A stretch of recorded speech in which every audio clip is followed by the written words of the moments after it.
Hello everyone, this is your educator Priyanka Thakur. पढ़ा रही हूँ आपको लाइफ साइंसेस। स्वागत करती हूँ आप सभी का हमारे यूट्यूब चैनल गुरुमंत्र शिक्षा का ग्रंथ में। तो आज मैं आपसे शेयर करने वाली हूँ previous year questions GATE life sciences 2016 के, जिसमें हम जूलॉजी पोर्शन पढ़ने वाले हैं। तो आपको 20 क्वेश्चंस जो हैं वो दिए जाएंगे, जैसे कि पूछे जाते हैं। हर एक क्वेश्चन 2 मार्क का रहेगा और टोटल मार्क्स इसलिए 40 हैं। आपको हर एक गलत आंसर के लिए अपना 50% मार्क्स यानी कि 1 मार्क जो है वो डिडक्ट करना है। अपना पेन और नोटबुक साथ में रखिए। You will be provided with 45 seconds timer and you have to comment your score in the comment box. Good luck, दिखाइए अपना दम। और ये रहा आपका यहाँ पे पहला क्वेश्चन।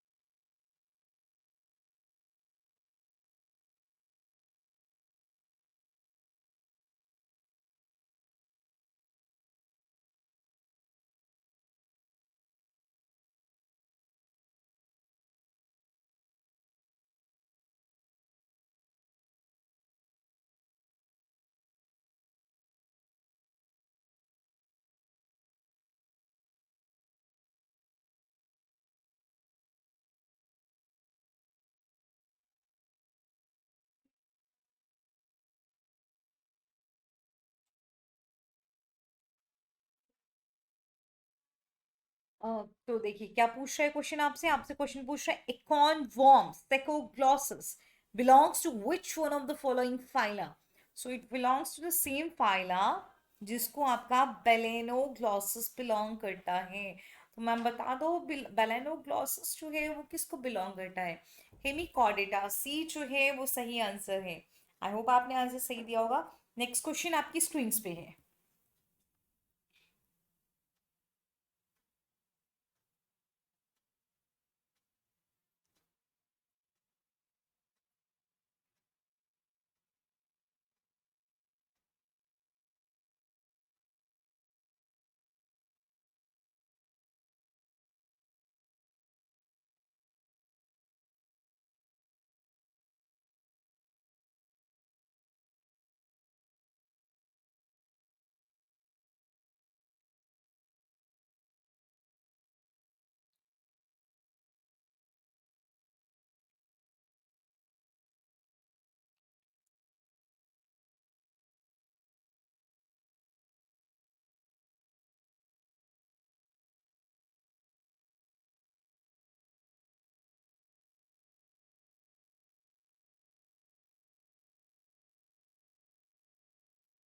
ओके, एक पॉपुलेशन है बीस का that develops resistant to pesticides, और जो ट्रेट है they get fixed within a few generation.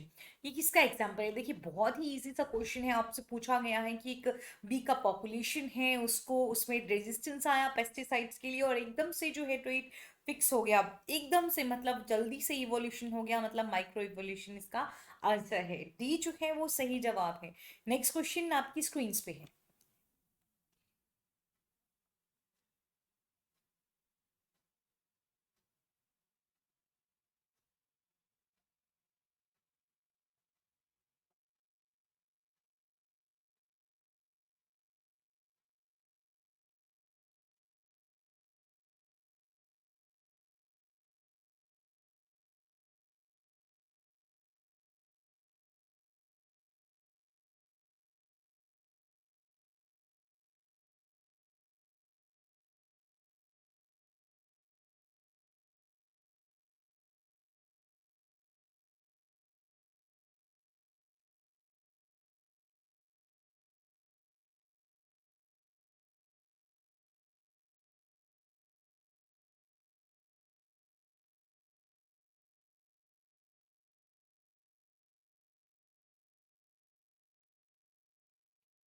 The nature of the polymorphic DNA fragment used for mapping is, जो polymorphic DNA fragment mapping के time पे use किया जाता है, जिसका एग्जांपल आपके पास restriction fragment length polymorphism RFLP भी आता है।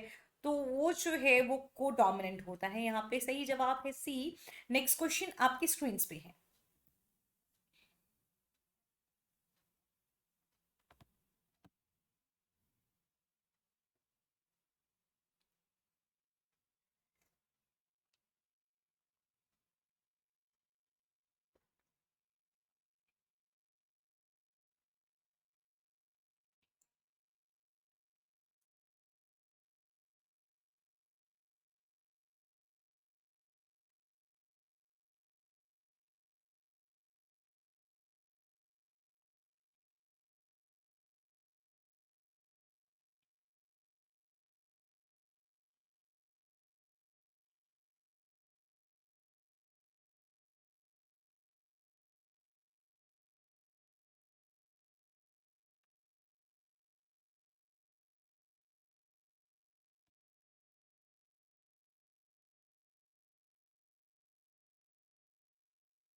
The sex of Drosophila melanogaster, which has 4 copies of X chromosomes and 4 sets of autosomes, will be, देखिए 4 कहाँ है X chromosomes की copies हैं और 4 कहाँ है कि autosomes की copies हैं. You should remember that sex in Drosophila is decided by the ratio of X to autosomes, X chromosomes to autosomes. तो यहाँ पे जब भी याद रखिएगा X to ऑटोसोम जो रेशियो होगा वो 1 होगा तो फीमेल बनती है. यहाँ पे हमारे पास रेशियो कितना है, 1 है तो फीमेल बनेगी. अब जैसे मैं कहूँ एक्स वाई है और 2 ऑटोसोम्स हैं तो यहाँ पे रेशियो क्या रहेगा, 0.5 रहेगा तो वो मेल बनेगा. ओके, इसी तरह से रेशियो जो है वो 1.0 रहता है तो फीमेल बनती है. अगर रेशियो 1 से ऊपर रहेगा तो फीमेल रहेगी. ओके, जैसे आपके पास 0.33 आ गया तो आप कहेंगे कि मेटामेल बना है. ठीक है, अगर आपके पास रेशियो जो है वो 1.3 आया तो मेटा फीमेल बन जाएगी. 1.5 पे भी मेटा फीमेल बन जाएगी. और 0.67 रेशियो रहता है तो इंटर सेक्स जो है वो रहेगा. और ये कैसे आएगा आपके पास, कब इस तरह की कंडीशन आती है, जब एक्स एक्स एंड ए ए ए होगा, आपके पास रेशियो जो है वो 0.67 आएगा, इंटरसेक्स कंडीशन रहेगी. तो आपका सही जवाब है ए. नेक्स्ट क्वेश्चन जो है वो आपकी स्क्रीन पे है.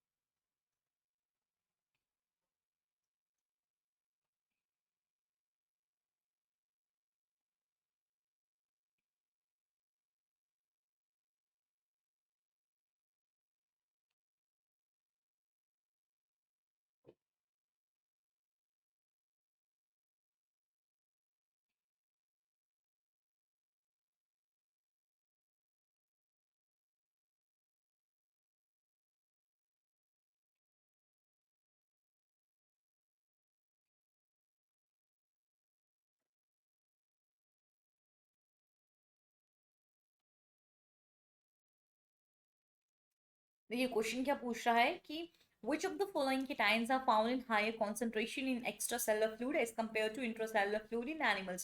कौन सी कीटाइंस हैं जो हायर कॉन्सेंट्रेशन में पाए जाएंगे एक्स्ट्रा फ्लूइड में एज कंपेयर टू इंट्रासेल. देखिए ये आपके पास है सेल, सेल के बाहर का पूरा आ जाता है आपके पास एक्स्ट्रा सेलर, अंदर आ जाता है इंट्रासेलर. ठीक है, बाहर पाए जाते हैं आपके पास सोडियम एंड कैल्शियम और अंदर आपके पास मेनली पाए जाते हैं पोटेशियम. ठीक है, तो ये आपने पढ़ा भी होगा, बहुत बेसिक सा टॉपिक, बेसिक सा ही है मैम, हर बात तो बेसिक होती है, अगर पढ़ी हो तो बिल्कुल भाई. तो इस पर सही जवाब है आपके पास ए. और नेक्स्ट क्वेश्चन जो है वो आपका आपकी स्टूडेंट्स में है.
Detoxification of alcohol occurs in liver cells where peroxisomal enzymes remove hydrogen from it, which is देखिए क्या हुआ कि अल्कोहल का डिटॉक्सिफिकेशन हुआ लिवर सेल्स में, जहां पे पेरोक्सिसोम की जो एंजाइम्स थी उन्होंने हाइड्रोजन को रिमूव किया.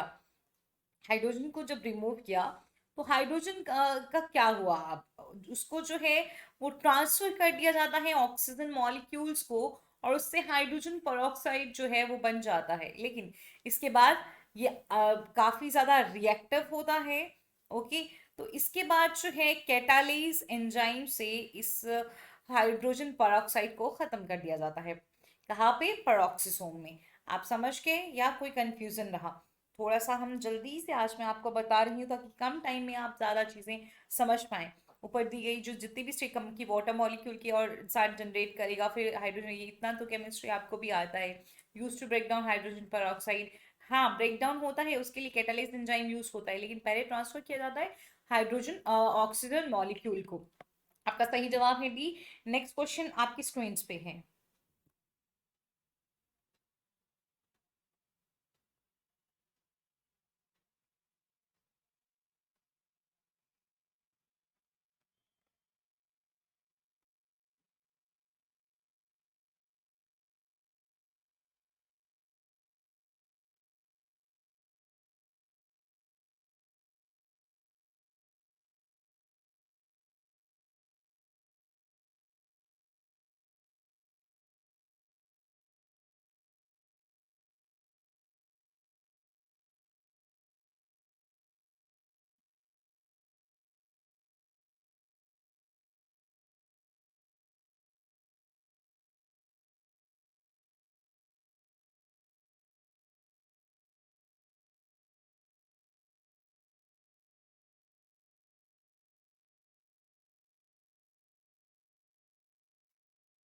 When the cells are treated with cyanide, which one of the following organelle will have highest level of cyanide inside?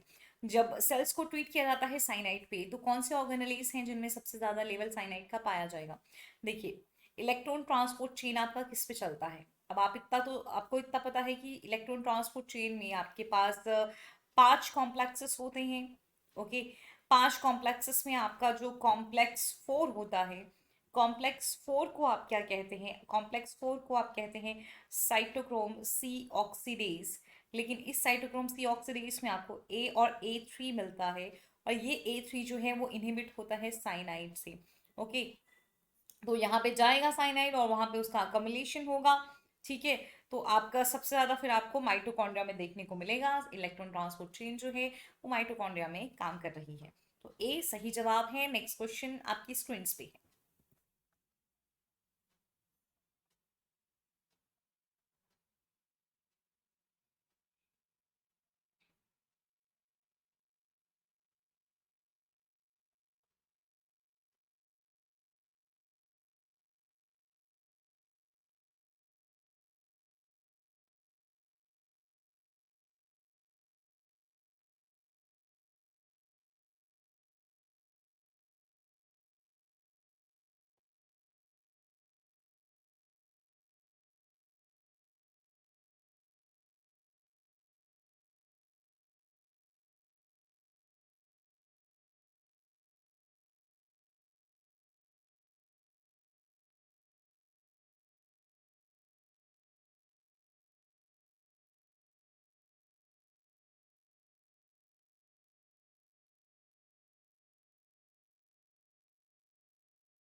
टोक्सोप्लास्मोसिस in human is caused by Toxoplasma gondii. देखिए, आपको याद रखना है, टोक्सोप्लास्मिस प्लास्मोसिस ह्यूमंस में कौन काउज करता है? टोक्सोप्लाज्मा गोंडाई। ऑब्लिगेट इंट्रासेलुलर पैरासाइट है, जिसके पास 2 डिफरेंट लाइफ साइकिल्स होंगी। Okay, sexual and asexual. Sexual cycles जो है वो फॉलोइंग में से किस में होती है? इसका डेफिनेटिव यानी कि इसका प्राइमरी होस्ट जो है कौन है? जब भी हम बोलते हैं जिसमें सेक्सुअल लाइफ साइकिल जो है वो पैरासाइट अपना कंप्लीट करता है, ओके, उसको हम क्या कहते हैं? उसको हम प्राइमरी होस्ट कहते हैं। तो प्राइमरी होस्ट होगा कैट, और जैसे बोल रहे ह्यूमन में हो काउस होता है, तो सेकेंडरी होस्ट जो है वो आपके पास ह्यूमंस होंगे, या और भी कुछ मैमल्स हो सकते हैं। ओके, नेक्स्ट क्वेश्चन, तो इसका सही जवाब है बी। नेक्स्ट क्वेश्चन जो है आपकी स्क्रीन पे है।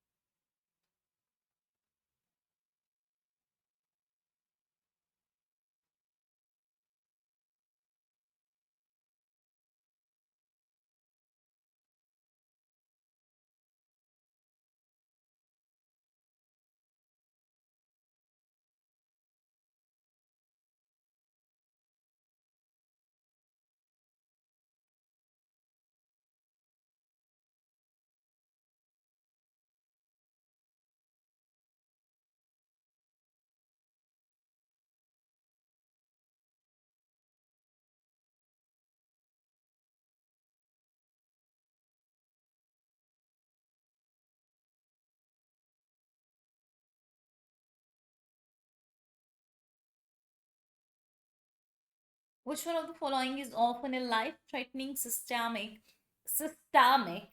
inflammatory response? कौन सा इनमें से काफी लाइफ थ्रेटनिंग रहेगा, सिस्टेमिक इन्फ्लेमेटरी रिस्पॉन्स रहेगा? तो आपके पास ट्यूबरक्लोसिस भी नहीं होता है, ल्यूपस एरिथ्रोमेटोस भी नहीं होता है, सेप्टिक शॉक सही है, हाइपरटेंशन गलत है। ये आपको मोस्टली देखने को मिलेगा ग्राम नेगेटिव बैक्टीरिया की वजह से। ओके, ग्राम नेगेटिव बैक्टीरिया से होगा। और इसमें यूजुअली क्या होता है कि आपका बीपी जो है, ब्लड प्रेशर जो है वो लो हो जाता है। जब आपका ब्लड प्रेशर लो हो जाएगा, देखिए आपका ब्लड प्रेशर लो हो गया, तो क्या आपका फिर आपका बॉडी पीछे से मतलब हार्ट जो है वो पंप करना शुरू करेगा ब्लड को, जिसकी वजह से जो है वो क्या हो जाएगा, कोई ऑर्गन भी जो है डैमेज हो जाता है एकदम। इतना हार्ट रेट जो है, हार्ट बीट का जो रेट है वो बहुत ज्यादा तेज हो जाता है। इसको बोलते हैं हम सेप्टिक शॉक। सेप्टिक शॉक की वजह से कोई भी ऑर्गन जो है वो डैमेज हो सकता है। तो सी जो है वो सही जवाब है। नेक्स्ट क्वेश्चन आपकी स्क्रीन पे है।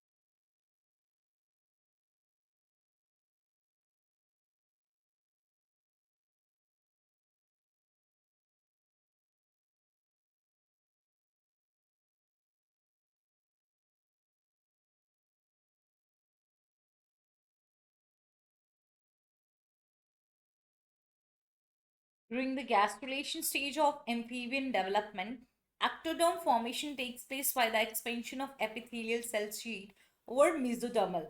This type of cell movement is, देखिए गैस्ट्रुलेशन के टाइम पे आपका एक्टोडर्म, एंडोडर्म एंड आपका जो मीसोडर्म है उसका फॉर्मेशन होता है। ठीक है, अब इतना आपको जानकारी है। तो इसमें जो है एक्टोडर्म, ये बोल रहे हैं कि आपको कंडीशन एक दी गई है। उस कंडीशन में ये क्या बोल रहा है, ये बोल रहा है कि एक्टोडर्म का फॉर्मेशन जो होगा वो एपिथेलियल शीट की एक्सपेंशन की वजह से होगा, और वो एपिथेलियल शीट एक्सपैंड करेगी ओवर मेसोडर्मल सेल। तो ये होता है आपका एपिबोली, इसको हम बोलते हैं एपिबोली। अगर कहें कि इनग्रेशन क्या है, तो इनग्रेशन में क्या होता है, माइग्रेशन होता है इंडिविजुअल सेल्स का इनटू द एम्ब्रियो। तो इसको आप लिख लेंगे माइग्रेशन ऑफ इंडिविजुअल सेल्स, लिख लीजिएगा migration of individual cells, migration of individual cell किसमें, एम्ब्रियो में। इस तरह की स्टेटमेंट दी होती तो हम इसको क्या बोलते, तो हम इसको बोलते इनग्रेशन। ओके, और आपका जो स्टेटमेंट दी है उसको हम क्या बोलते हैं, एपीबोली। अब फिर आया है इन्वोल्यूशन। जब इन्वोल्यूशन कब कहते हैं, तो inturning of cell sheet over the basal surface of outer layer, तो उसको हम कहेंगे इन्वोल्यूशन। समझ गए आप क्या बोला मैंने, आपका इंटर्न हो जाएगा cell sheet over the basal surface of an outer layer. अब डेल एमिनेशन जो है वो कब होगा, जब स्प्लिटिंग और माइग्रेशन हो जाएगा वन शीट का इनटू टू शीट। ओके, जब वन शीट जो है वो स्प्लिट हो जाएगी या माइग्रेट हो जाएगी टू शीट्स में। ओके, तो जब स्प्लिट हो जाएगी टू शीट में तो हम उसको क्या बोलेंगे, डी लैमिनेशन। तो आपके पास जो ऑप्शन है उसके अकॉर्डिंग आपका सही जवाब है बी। नेक्स्ट क्वेश्चन जो है आपका आपकी स्क्रीन पे है।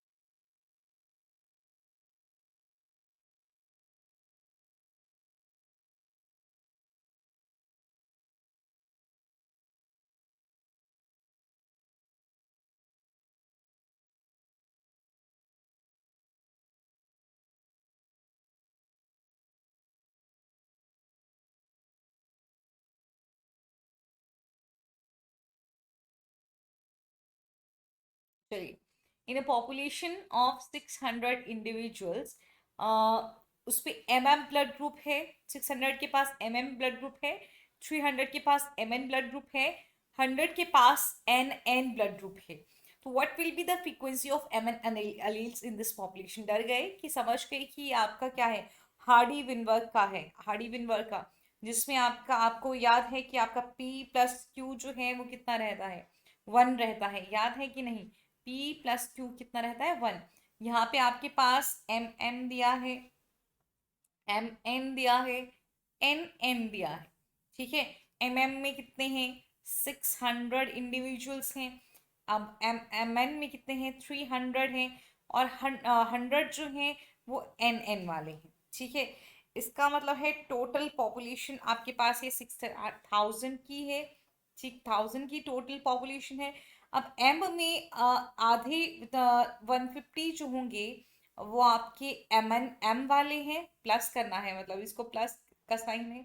और आधों का जो ऐड होंगे, मतलब 150 जो ऐड होंगे वो इस तरफ ऐड होंगे, तो ये आ जाएंगे आपके 750, और ये आ जाएंगे आपके कितने, 250।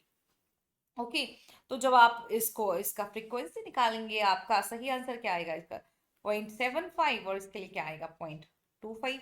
तो आपका सही जवाब यहाँ पे क्या बन जाएगा, ए। और नेक्स्ट क्वेश्चन इसी के साथ जो है वो आपकी स्क्रीन पे है।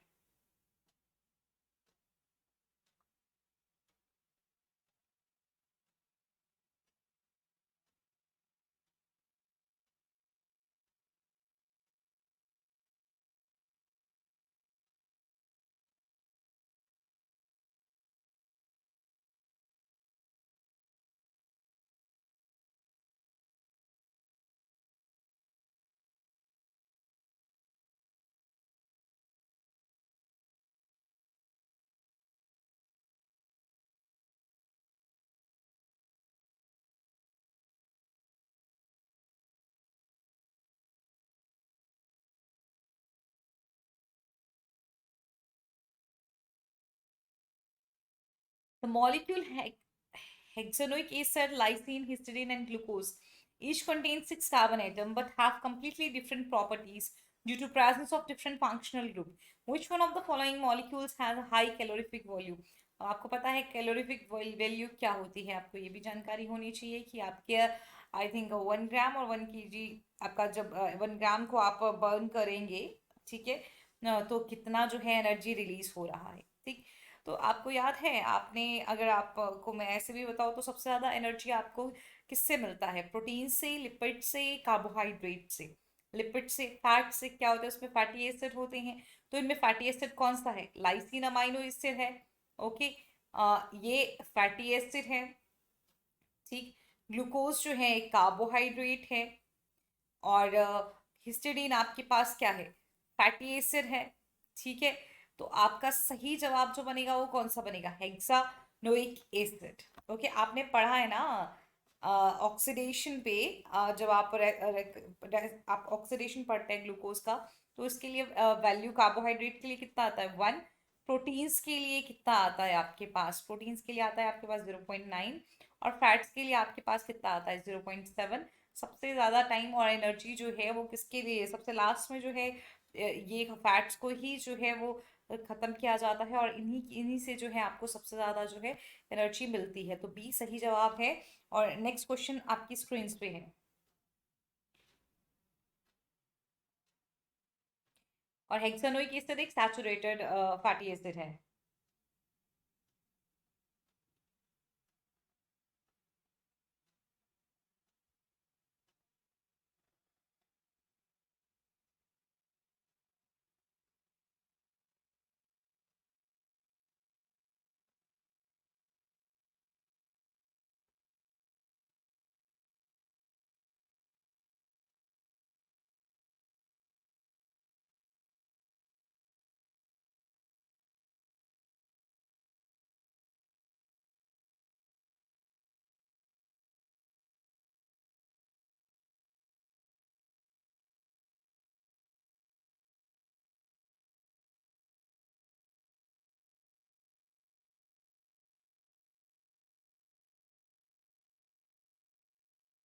The primary function of polysaccharide, ध्यान से देख लीजिए किसका फंक्शन पूछा है, पॉलीसेकेराइड का प्राइमरी फंक्शन पूछा है, attach to glycoprotein in the animal cell membrane is to, देखिए प्राइमरी फंक्शन जो होता है पॉलीसेकेराइड का, जो कि अटैच होता है ग्लाइकोप्रोटीन के साथ एनिमल सेल में, उसका फंक्शन क्या होता है, facilitate diffusion of molecule, polysaccharide का काम ये बिल्कुल नहीं है भाई, मेंटेन करता है मेम्ब्रेन की फ्लूइडिटी को एट लो टेम्परेचर, ये भी काम नहीं है, कोलेस्ट्रॉल का काम बनेगा, maintain the integrity of fluid, बिल्कुल नहीं, mediate cell to cell recognition, ये सही है कि एक सेल दूसरी सेल को पहचान पाती है पॉलीसेकेराइड्स की पहचान की वजह से। ओके, सो इसमें सही जवाब है आपके पास डी। और नेक्स्ट क्वेश्चन आपकी स्क्रीन पे है।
Which one of the following mechanism is used to coordinate the expression of multiple related genes in eukaryotic cells? देखिए, environmental signal enter the cells and bind directly to promoters. ऐसा कभी आपने सुना है कि environmental signals जो हैं वो आए और डायरेक्टली प्रोमोटर्स पे बाइंड कर गए? गलत स्टेटमेंट है। जीन्स जो है वो शेयर करती हैं कॉमन इंट्राजेनिक रिस्पॉन्स और अलाउ करती हैं बहुत सारे एक्टिवेटर्स को कि वो इन टर्न उन पे आए, ट्रांसक्रिप्शन करवाएं रिगार्डलेस ऑफ द लोकेशन। तो ट्रांसक्रिप्शन फैक्टर्स का क्या काम है फिर? जीन्स जो है वो ऑर्गेनाइज होती हैं लार्ज ऑपरेन में, allowing them to transcribe as a single unit. देखिए यूकेरियोट्स में इस तरह से भी पूरा नहीं देखने को मिलता है। Genes are organise into clusters with local chromatin structure influencing the expression of all the cluster genes at once। देखिए बिल्कुल सही बात, आपने यू क्रोमेटिन और हिटेरोक्रोमेटिन जो है वो पढ़ा होगा।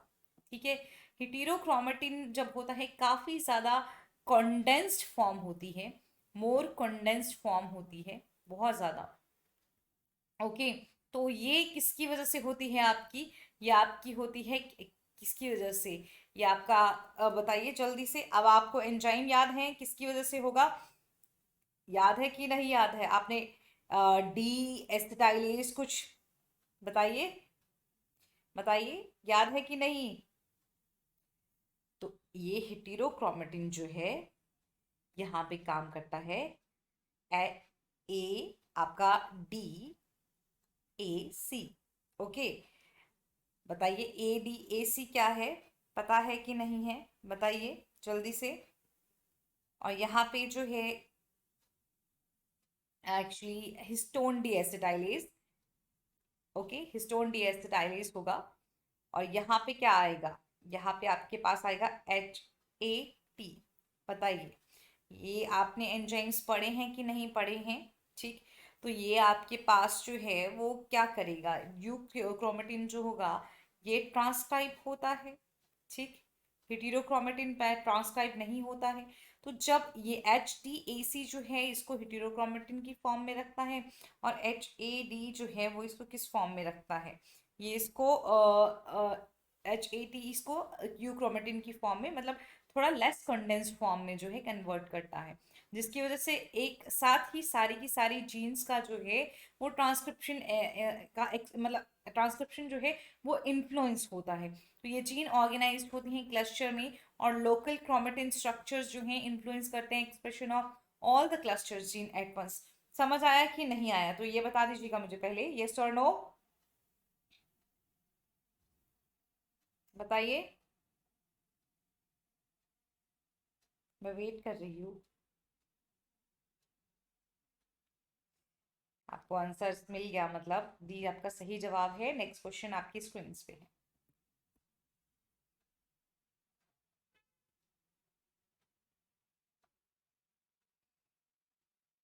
अच्छा, आपको कंफ्यूजन नहीं है, HAT क्या है? वो आपका क्या है? हिस्टोन एसिटाइल ट्रांसफरेज है।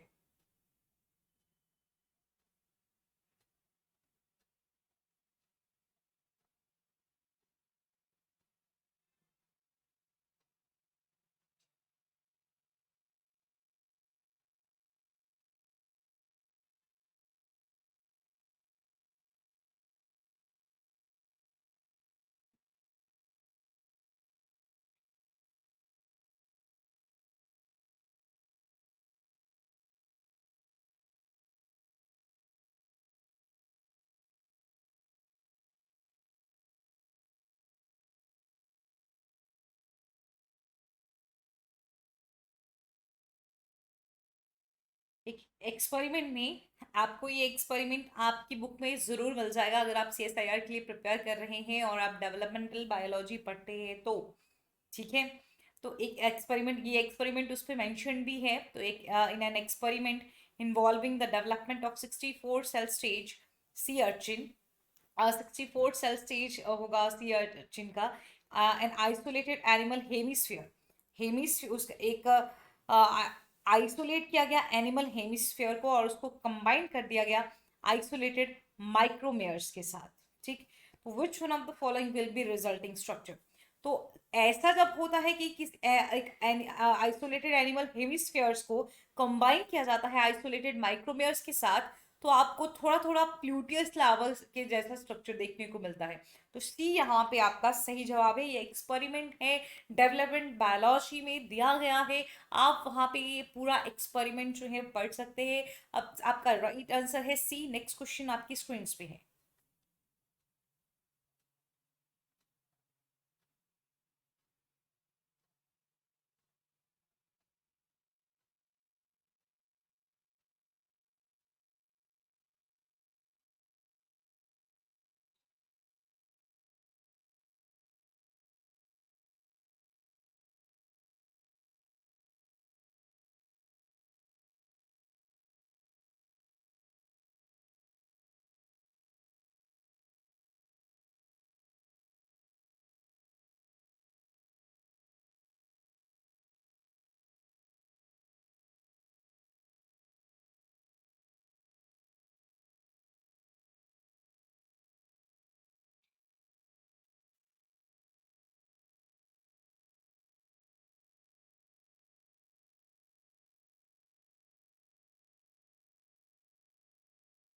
चलिए, glycoprotein hormone HCG and ECG, human chorionic gonadotropin. Okay, ये HCG ह्यूमन कोरियोनिक गोनाडोट्रोपिन है, and ECG are synthesised in women and mares respectively. HCG in women and ECG in mare. Okay, during pregnancy, pregnancy के time पे ही ये बनते हैं, याद रखिएगा। जैसे ह्यूमन में रिलैक्सिन को कहा जाता है, HCG को कहा जाता है, और HPL ह्यूमन प्लेसेंटल लैक्टोजन जो सिर्फ प्रेगनेंसी के टाइम पे बनते हैं।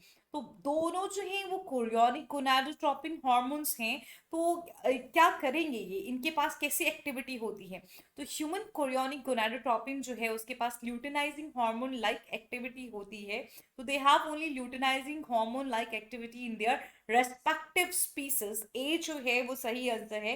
ह्यूमन कोरियोनिक गोनाडोट्रोपिन को जो है ये भी कहा जाता है कि ये प्रेगनेंसी को मेंटेन करता है, आगे प्रोजेस्टेरोन की तरह काम करता है। ओके, बाद में तो ल्यूटिनाइजिंग हार्मोन जो है वो काम करेगा। तो उसके इन्फ्लुएंस के अंडर, जैसे आपको पता है, फीमेल में ओव्यूलेशन होता है, कॉर्पस ल्यूटियम बचता है। कॉर्पस ल्यूटियम जो है प्रोजेस्टेरोन को रिलीज करता है, और प्रोजेस्टेरोन जो है प्रेगनेंसी को मेंटेन करके रखता है। तो HCG का जो काम होता है वो बिल्कुल मतलब फंक्शन, इसका स्ट्रक्चर भी किसकी तरह आपको देखने को मिलेगा? आपको LH की तरह ही देखने को मिलेगा। तो आपका सही आंसर जो है वो यहाँ पे क्या आ जाएगा? ए आपका सही जवाब आ जाएगा। ओके, गेट गॉट इट और नॉट? चलिए, और ये ए आपका सही जवाब है। और नेक्स्ट क्वेश्चन आपकी स्क्रीन पे है।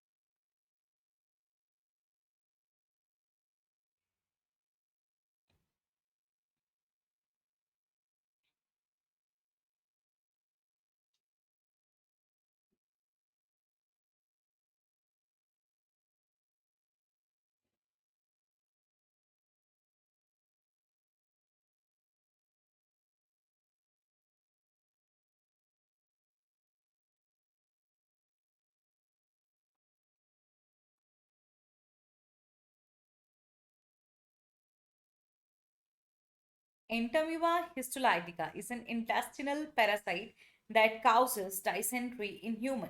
Okay, ध्यान जी पता है हमको. This parasite resides in isotonic environment of intestine and other tissues in the human body and does not possess contractile vacuoles. इसके पास खास बात यह है कि कॉन्ट्रेक्टाइल वैक्यूल जो है वो नहीं है. Okay, if this parasite is placed in fresh water, तो इसका क्या होगा देखिए भाई. अगर कॉन्ट्रेक्टाइल वैक्यूल होता तो वो उस वाटर को लेके दूसरी तरफ को निकाल देता. ठीक है, लेकिन अब इसमें कॉन्ट्रेक्टाइल वैक्यूल नहीं है तो it will die due to hypoosmotic shock.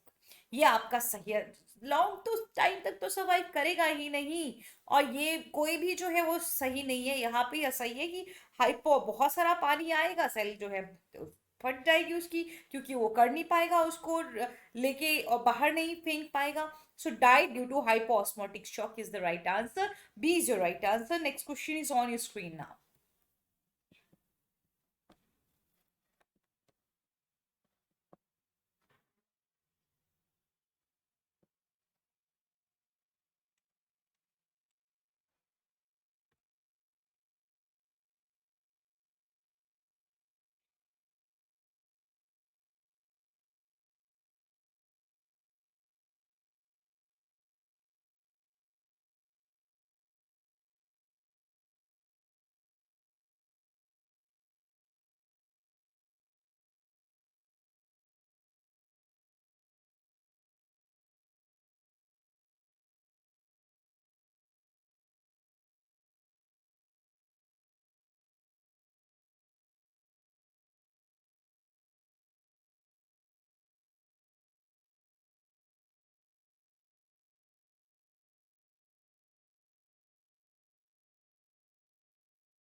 In an experiment involving Drosophila development, a large amount of purified bicoid mRNA was injected into posterior end of a wild type embryo.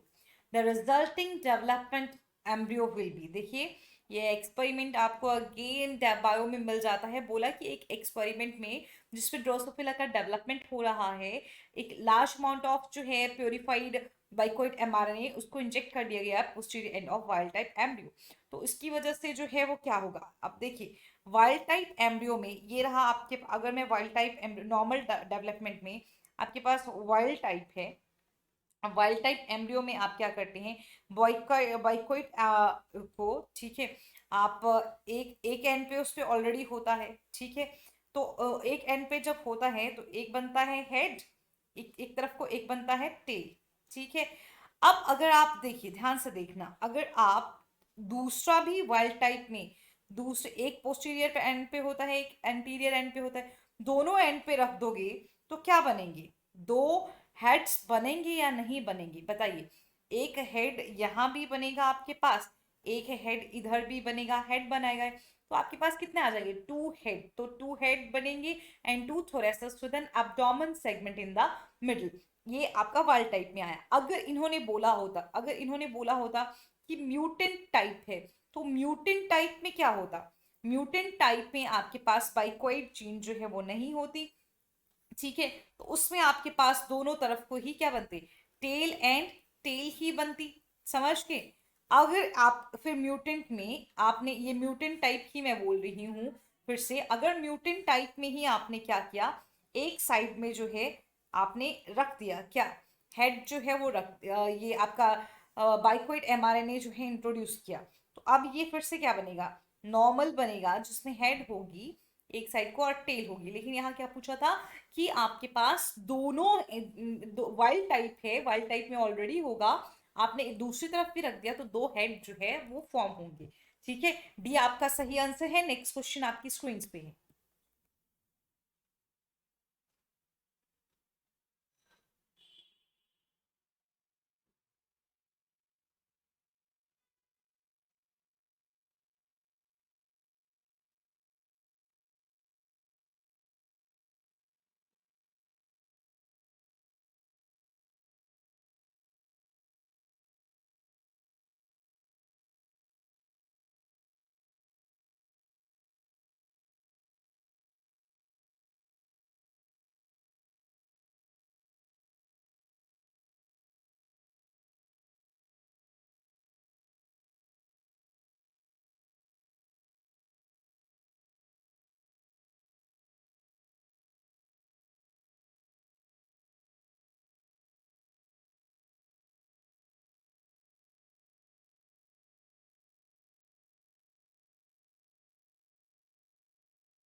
The migratory desert locust, Cystocera gregaria, exists in two mutually exclusive forms: a short-winged, uniformly colored solitary insect and a long-winged, brightly colored gregarious moth. Okay, तो एक है क्या आपका long winged uniformly coloured solitary insect, और है एक long wing brightly coloured gregarious moth. ये phenotype depend करते हैं on crowding.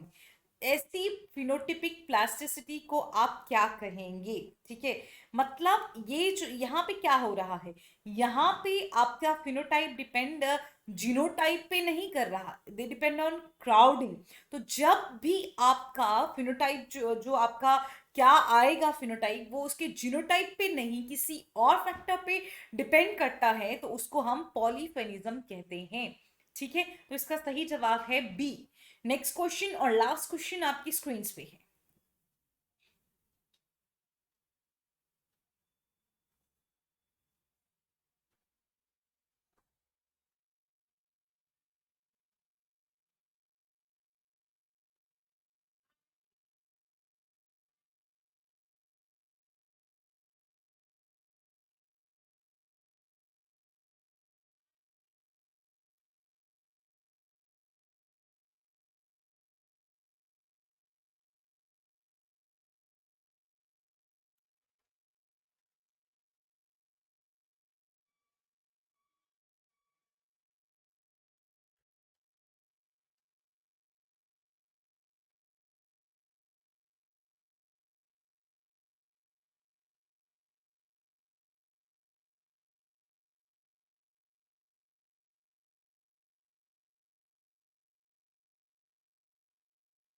Given below is the list of animal and their respective characteristics.